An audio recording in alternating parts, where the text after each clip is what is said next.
slow. I waited still for a glimmer to arrive. I know it will. Halo semuanya guys, kembali lagi sama gue di segmen belum tahu ya guys. Dan hari ini nggak ada video-video dangdut ya.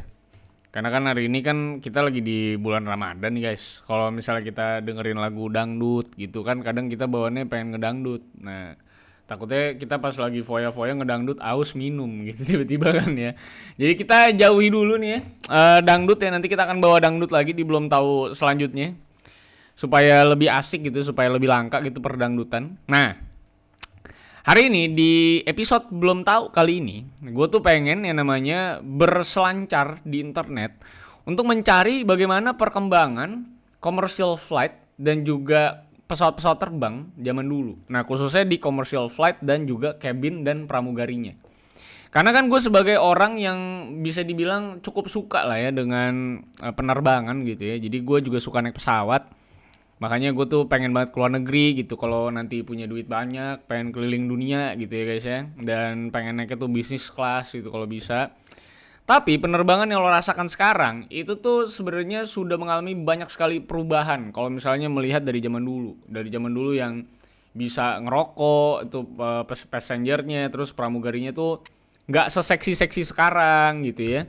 Dan bentuknya masih aneh-aneh, legroomnya masih luas banget, nggak kayak sekarang banyak pesawat-pesawat ekonomis gitu kan ya. Kalau dulu tuh banyak pesawat-pesawat tuh memang banyak, cuman harganya mahal, yang bisa naik tuh cuman orang-orang kaya doang.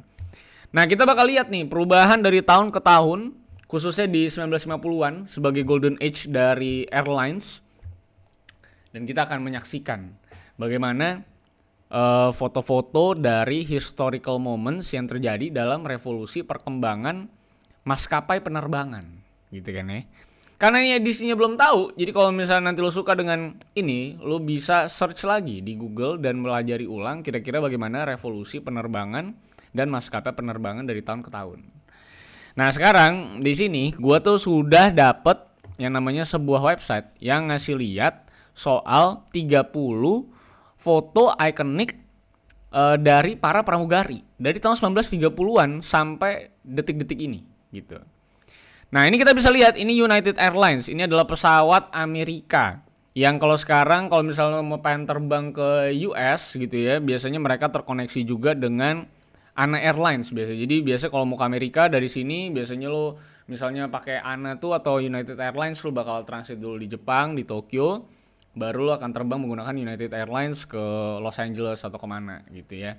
Jadi United Airlines tuh nggak langsung ada dari Indonesia biasanya. Ini fotonya, ini adalah foto, kalau lihat deskripsinya adalah foto pertama pramugari yang ada di United Airlines atau di pesawat dunia penerbangan, maskapai. Kita bisa lihat ini umurnya 25 tahun, sebenarnya adalah seorang suster ya, namanya Ellen Church. Dan according to the Smithsonian National Air and Space Museum, she was hired by United Airlines di tahun 1930 di bulan Mei. And is credited with convincing the airlines that nurses should be employed as flight attendants. Karena dulu kan banyak sesuatu yang mungkin bisa terjadi gitu di penerbangan atau di atas gitu ya, karena masih awam dan baru banget. Jadi menurut United Airlines lebih baik gua nge-hire seorang suster yang kalau misalnya nanti kenapa-napa mereka bisa merawat. Dan secara SOP ya si perawat-perawat ini juga pasti bisa melayani para passenger ataupun penumpang. Kira-kira kayak gitu. Nah, terus dari si orang yang tadi tuh, pramugari pertama, nurses were hired by many airlines. Akhirnya jadi banyak banget gitu ya. Suster-suster yang di-hire ke banyak banget maskapai. Yang as the first fleet of female flight attendants. Jadi memang menjadi pramugari atau orang-orang pertama yang melayani di pesawat terbang. Dan this strategy was used to make passengers feel safe. Since many still considered flying dangerous. Karena di tahun-tahun sebelumnya tuh kalau ada yang namanya demo-demo pesawat terbang tuh biasanya terjadi kecelakaan-kecelakaan. Nah, makanya supaya para penumpang itu merasa aman di sebuah hal teknologi yang baru banget, makanya di-hire lah suster. Takutnya kalau kenapa-napa ada yang rawat. Dan di Eropa, Canadair Airlines was the first to employ a stewardess. A Swiss Air stewardess. Banyak S-nya nih. stand in front of Condor aircraft at Tempelhof Airport in Berlin in 1934. Jadi Condor Airlines ini adalah maskapai penerbangan pertama yang punya pramugari. Pramugari cantik ya, orang-orang Jerman emang dulu cantik-cantik. Nah, di sini kita bisa lihat juga salah satu pramugari yang ada di United States yang memang menjadi negara yang mengizinkan wanita untuk punya profesi, gitu ya. Yang memang memberikan kebebasan untuk jadi pramugari. Dan memang akhirnya nih, ini ada sebuah fakta menarik ya. Women tuh rapidly replace male stewards. Jadi semenjak udah banyak pramugara-pramugara, akhirnya mulai digantiin sama pramugari-pramugari wanita. Karena awalnya mungkin laki-laki gitu ya. Dan women akhirnya dominated the field sampai detik ini. According atau menurut kepada report atau sebuah laporan di tahun 1937. Nah, ini adalah para pramugari yang lagi belajar guys, yang baru aja lulus kayaknya ya. Jadi ini adalah trainee flight attendants graduate from the American Airlines Stewardess College in Chicago in 1939. Jadi dari tahun 1939 kita tahu bahwa udah ada sekolah untuk jadi pramugari, enggak ya? Gue kira tuh baru-baru loh. Dan kita lihat lagi tadi, mana kok langsung mencet-mencet sendiri gitu dia tuh. Nah, ini John Walton Mayer, instruktur American Airlines Stewardess College in 1941. Ini instrukturnya. Terus an early fleet of flight attendants holds hands in front of a large twin propeller commercial airplane. Jadi memang dulu masih pakai engine 2 kipas kayak gitu ya. Terus ini kita masuk ke 1950. Ini menjadi sebuah golden age of travel. Bisa dibilang emang sekarang di tahun 1950-an pesawat tuh udah mulai semakin familiar bagi banyak orang untuk traveling atau pergi ke sana ke sini gitu ya, dan mulai accessible juga nih katanya ya. Jadi commercial air travel became more accessible to the public and altogether more luxurious for the rich and famous. Karena dulu tuh mahal banget, terus tempatnya juga sedikit banget orangnya, dan sekarang udah lu kalau lihat di tahun 1950 ini pesawatnya udah mulai bisa menampung banyak penumpang. Dan kalau lu lihat legroomnya tuh masih luas banget, nggak kayak sekarang di pesawat-pesawat ekonomis. Jadi dulu belum ada pesawat ekonomis karena emang penerbangan mahal banget, dan makanya 1950 itu jadi golden age of travel, Jack. Nah, ini commercial air travel boom of the 1950s was not unique to the United States. Here, Nigerian Prime Minister Abu Bakar Tafawa Balewa greet stewardess Christina Suela after the inaugural flight of the West African Airline Company. Jadi akhirnya Afrika juga punya, gitu kan. Nah, ini 1950 juga di bagaimana kita melihat ada in-flight meals ya. Kalau dulu kan serving segala macam ya, sekarang udah mulai makin banyak dan langsung ada makanan. Nah, kalau mungkin lu belum punya kesempatan untuk naik maskapai-maskapai yang lebih premium seperti mungkin Garuda Indonesia, atau kalau mungkin atasannya Lion Air tuh mungkin Batik Air. Nah, biasa kalau lu naik maskapai-maskapai premium tuh biasanya lu beli tiket tuh udah sekalian dapat makan. Kalau ekonomi kan enggak, lu mesti beli lagi makanannya. Nah, kalau dulu memang selalu setiap penumpang itu pasti langsung dikasih makan. Bahkan kalau Garuda tuh dari awal udah misalnya udah dikasih permen, kadang dikasih handuk hangat buat lap muka lu. Karena mungkin di airport berminyak gitu ya, muka lu kotor gitu kan ya. Dan ini adalah pair of flight attendants serve refreshment on a Japan Airlines flight from San Francisco to Tokyo. Ini JAL. Nah, uniknya ini JAL juga sebenarnya masih aktif di beberapa negara, tapi di Indonesia udah nggak ada nih JAL nih, atau Japan Airlines. Sekarang lebih familiar pada pakainya ANA. Nah, ini pesawat Jepang nih dulu nih. Makanya kostum pramugari juga Jepang ya. Nah, terus 1958, Ruth Carol Taylor became the first black flight attendant. Nah, ini sebuah revolusi juga ya, di mana 1958 kita tahu di Amerika segregasi sebagaimananya ya, ngomongin warna kulit, dan akhirnya Ruth Carol Taylor ini bisa menjadi salah satu pramugari berkulit hitam pertama di Amerika. According lagi dari Smithsonian National Air and Space Museum. Her first flight itu was aboard to Mohawk Airlines flight from Ithaca to New York City. She was fired 6 months later due to a common marriage ban. Karena dulu memang tidak boleh ada yang namanya kehamilan kayaknya ya pas pramugari itu ya. A trio of Scandinavian airline system flight attendants sightseeing during a layover in New York City in 1958. Jadi yang paling menarik, teman-teman gue ada yang beberapa jadi pramugari tuh memang kenikmatannya adalah bisa keliling dunia ya. Jadi tiap landing di mana, di negara mana dikasih waktu 2-3 hari gitu ya, bahkan dikasih duit untuk hidup dan hotelnya bintang 5 kalau maskapainya premium juga. Jadi memang menjadi pramugari gue rasa sangat nikmat sekali, tapi tentunya dengan proses yang cukup sulit dan struggling pekerjaan gitu pastinya ya. Terus ini ada Marian Tagawa nih, a Pan American Airways flight attendant in 1955. Miss Tagawa, 21, was a San Francisco secretary before she decided on a flying career. Jadi memang kayaknya dulu tuh banyak banget wanita-wanita yang pengen jadi pramugari ini karena gaji mungkin gede gitu ya. As commercial flight became more fashionable, so did the flight attendant uniform. Jadi memang akhirnya semakin fashionable karena udah mulai menjadi pekerjaan yang kayaknya tuh prestis gitu untuk para wanita-wanita ini ya. Jadi tahun 1960-an Paris sebagai sebuah kota fashion dunia gitu mulai memberikan sebuah sentuhan fashion kepada baju-baju dari flight attendants khususnya dari negara Prancis atau pesawat mereka adalah Air France. Jadi memang pesawatnya pesawatnya si Prancis yang memang didesain nih sama Marc Bohan of Christian Dior. Gokil, pramugari bajunya Christian Dior coy. In the 90s, flight attendants and their uniforms become the face of the airlines. Jadi kalau lo tau lah sekarang bagaimanapun semuanya juga sekarang udah ngiklannya pakai flight attendants untuk semua maskapai. Siapa tuh? Kok bisa udah ada yang terima, Jom? Apa? Makanan gue? Oh iya, di bawah tadi kan. Enggak, maksudnya kok udah ada yang bayar? Ya ditangannya kan. Oh gitu. Sorry guys, makanan gue baru aja nyampe guys.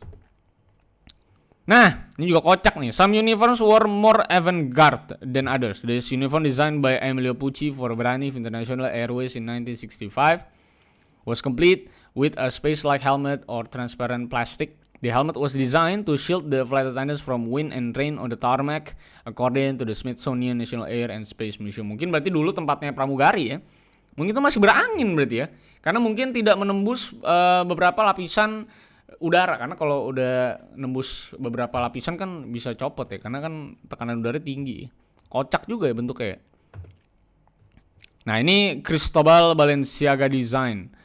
Gokil ya. Berarti lu bisa lihat bahwa kalau tadi kan kita lihat dari Amerika ada, dari yang pesawat Afrika ada, pesawat Jepang ada. Nah kayaknya pesawat Perancis yang paling concern sama fashion dari para pramugarinya. Ini makanya Air France di tahun 1960 bahkan ada baju dari pramugarinya itu yang didesain langsung sama Cristobal Balenciaga. Brand yang dipakai sama orang-orang yang menunjukkan kekayaan mereka gitu ya. Yang logonya Balenciaga yang harga kaosnya aja 5 juta. Ini cuman 75. Ini gratis sih endorsean gue. Another couture uniform commissioned by Air France di 1960. Gokil. Sekarang kita maju ke 1970 nih. Through the 1970s, some airlines itu push the uniform boundaries and exploited their employees. Jadi udah mulai terjadi eksploitasi ya. Supaya pramugari-pramugari ini terlihat seksi dan orang lebih memilih maskapai tersebut. Karena pertandingan maskapai sudah semakin banyak. Dari tahun 1950 sampai 1970, banyak banget maskapai-maskapai yang mulai bermunculan. Makanya supaya bisa menarik, tentunya ada gimmick-gimmick yang dikasih. Gitu kan ya. Kayak Super Airjet sekarang, yang bajunya army banget gitu ya. Nah dulu ini Southwest Airlines itu memberikan sebuah peraturan bahwa seluruh pramugarinya harus pakai hot pants sama sepatu kulit ya.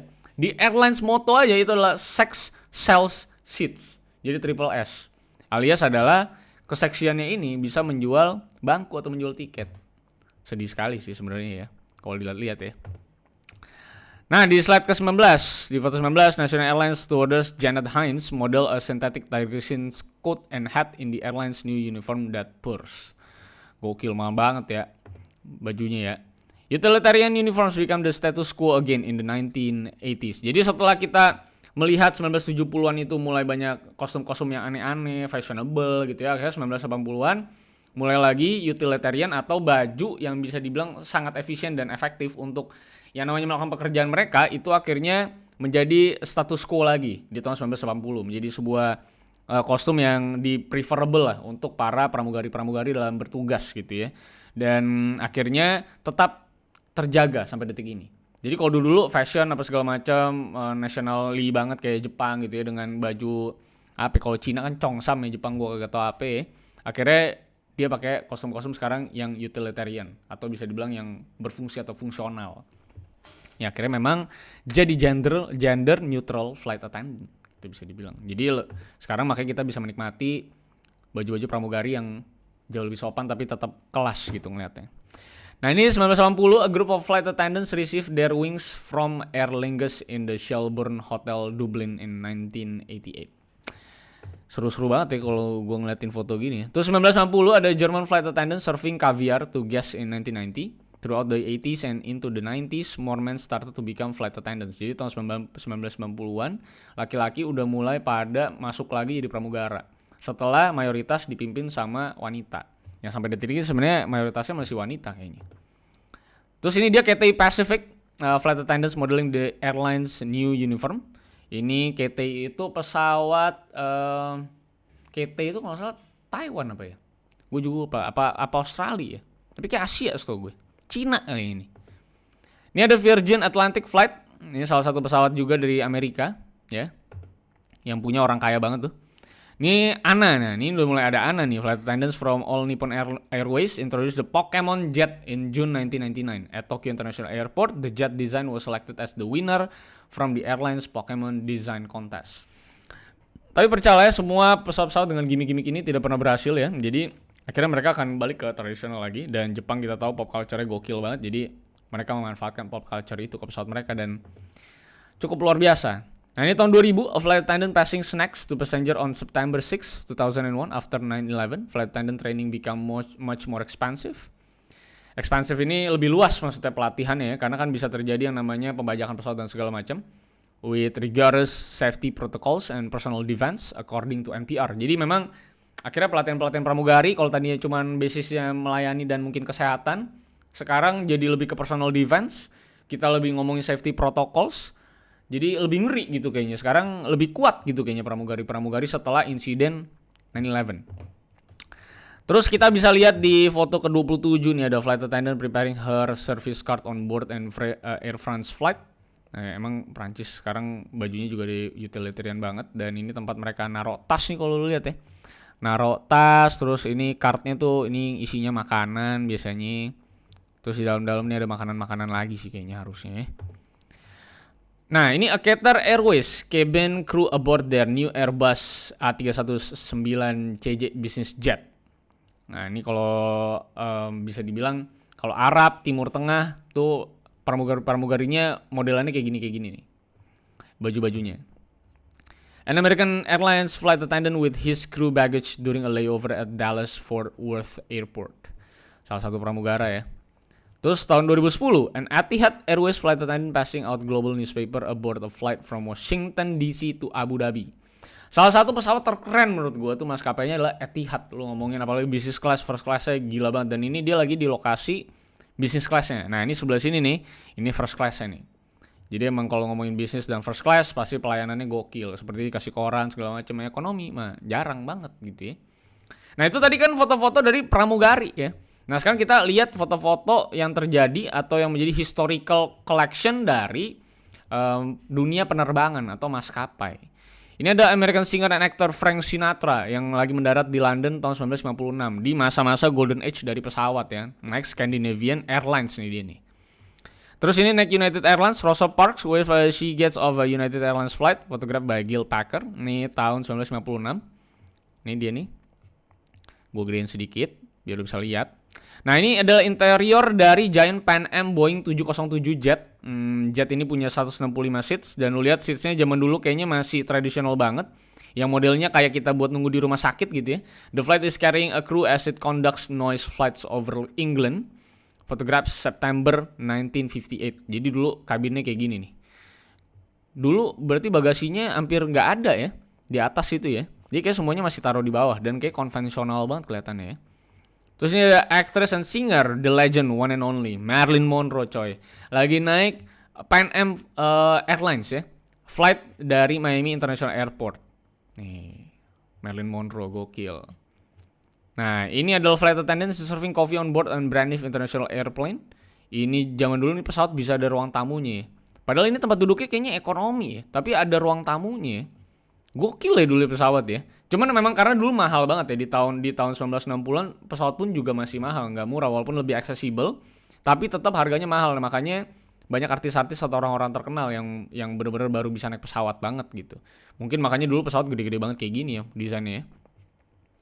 Terus ini two flight attendant serve passenger a decadent meal on British Airways flight. Nah ini kita bisa lihat makanannya banyak banget kayak gini. Kayaknya sekarang gue udah gak ngeliat kayak gini sih. Kayak tiba-tiba ada ayam yang habis dibakar gitu ya. Terus masuk pesawat, dipotongin sama chefnya. Kayaknya gue udah jarang banget lihat ya. Bahkan di First class kalau gue liat di vlog-vlog orang kayaknya juga kagak ada ya yang sampai ngasih ayam seekor ya, agak ribet ya. Ini kayak restoran nih dulu ya. Gokil. Nah ini ada economy seating on Pan Am 747. Lu bisa lihat nih karena Pan Am ini pesawat premium juga, lu bisa lihat interior kacanya juga masih gede banget nih, nggak kayak sekarang. Dan bangkunya juga walaupun ekonomi lu bisa lihat legroomnya segede gini ya. Yang belakang juga kayaknya nggak sempit-sempit banget. Terus space-nya dari satu bangku-bangku lain juga masih gede banget. Kalau sekarang walaupun pesawat-pesawat gede gitu ya, juga jarang yang masih bangkunya segede gini. Bahkan United Airlines pun juga udah kecil. Cuman kalau memang Etihad gitu, Emirates kayaknya setahu gue, so far gue pernah naik tuh memang masih gede-gede banget sih space-nya. Tapi tergantung pesawatnya juga sih.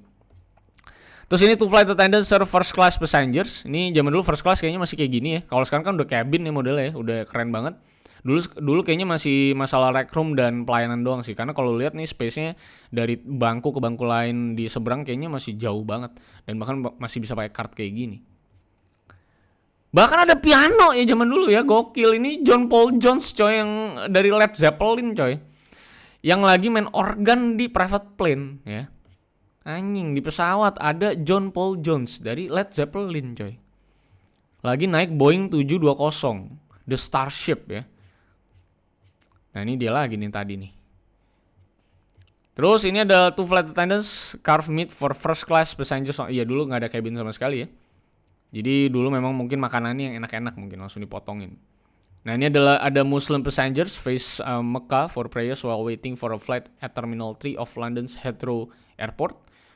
Gokil. Keren ya, di mana-mana tetap ibadah coy. Kayaknya ini bukan di musola sih harusnya ya. Kayaknya mereka emang apa namanya, nggak mungkin dong. Ini kan pintu masuk harusnya di Barclays Bank ini. Jadi mereka sholat di mana aja, yang penting bisa ibadah ya. Terus ada a flight attendant for Air New Zealand models the new uniform with blue poly cotton blues in the 1980s. Kayaknya sekarang udah gak mungkin ada begini-begini lagi sih. Karena ini ceritanya bajunya 80s banget nih. Yang 80s kan rame-rame gini nih coraknya nih. Dulu kayak dapurnya juga udah beda lah sekarang ya, tempat-tempat penyimpanannya ya. Terus ini kita ada people waiting to board a flight with their luggage, photograph in 1980s. Keren banget ya, gue pengen banget sebenarnya kalau punya waktu yang bisa memutarbalikkan waktu, gue pengen balik lagi ke waktu tahun 80-an sih. Pengen coba hidup dewasa umur 30-an di tahun 1980-an, kayak seru banget ya. Bisa ketemu Stranger Things gue. Terus ini ada Virgin Atlantic Airways founder Richard Branson was involved in the campaign to end smoking on flights in the 1990s. Jadi memang 90-an itu campaign untuk tidak merokok di pesawat udah mulai digaungkan. Karena memang merokok di pesawat itu banyak yang bilang bisa membahayakan. Karena ada satu insiden kalau nggak salah, yang rokok itu akhirnya nyumbat ventilasinya sehingga tekanan udara jadi berantakan dan akhirnya pesawatnya malah jadi jatuh katanya. Gue nggak tahu, tapi memang yang pasti masalah karena campaign dulu ngerokok itu sehat, bahkan dokter kampanye ini tuh, tapi ternyata sesungguhnya jahat dan bahkan bisa menyebabkan kanker. Makanya mulai diberhentikan adanya kebebasan lu untuk merokok di tempat-tempat umum, khususnya di pesawat yang nggak ada ruang untuk perginya tuh asap. Dan kalaupun ada, bikin ventilasi dari pesawat juga jadi rusak. Makanya sampai detik ini walaupun first class gak ada yang namanya bisa ngerokok, kecuali mungkin private jet gitu ya. Itu juga gue gak tahu regulasinya kayak apa. Nah itu dia kilas balik kita. Mungkin ini cukup lama ya segmen belum tahunya, karena gue suka banget ya sama topik pesawat terbang dan maskapai penerbangan ini. Jadi kalau misalnya kalian suka dengan video-video kali ini ya, kalian silahkan like, share, dan subscribe. Dan kalian bisa komentar kira-kira penerbangan pertama apa yang lo naikin, pesawatnya apa dan kemana. Mari kita sama-sama sharing pengalaman pertama kita naik pesawat. Kalau gue pengalaman pertama gue naik pesawat itu adalah zaman gue masih TK. Nyokap gue tiba-tiba subuh-subuh bangunin gue untuk terbang ke Bali. Karena pas itu kan namanya juga keluarga broken home. Tiba-tiba nyokap ngajak gue kabur ke Bali ya guys ya. Pertama kali gue naik pesawat Garuda Indonesia dan gue norak banget karena pesawatnya beneran terbang. Gue pikir nggak terbang. Gue pikir mah mobil ya. Ternyata terbang juga ya. Dan memang gue dulu mual gitu kalau naik pesawat terbang gitu, karena baunya tuh aneh gitu ya pesawat terbang. Dan sekarang gue malah enjoy banget sama penerbangan sih. Dan kangen banget kan, udah lama banget nggak liputan dan nggak tugas di luar negeri gitu ya. Jadi semoga pandemi ini cepat selesai biar saya bisa terbang-terbang dan kerja lagi ya di luar negeri ya. So itu aja, silakan share pengalaman kalian. Sampai jumpa di segmen belum tahu lainnya. Dadah guys. I lost myself. I waited still for a glimmer to arrive.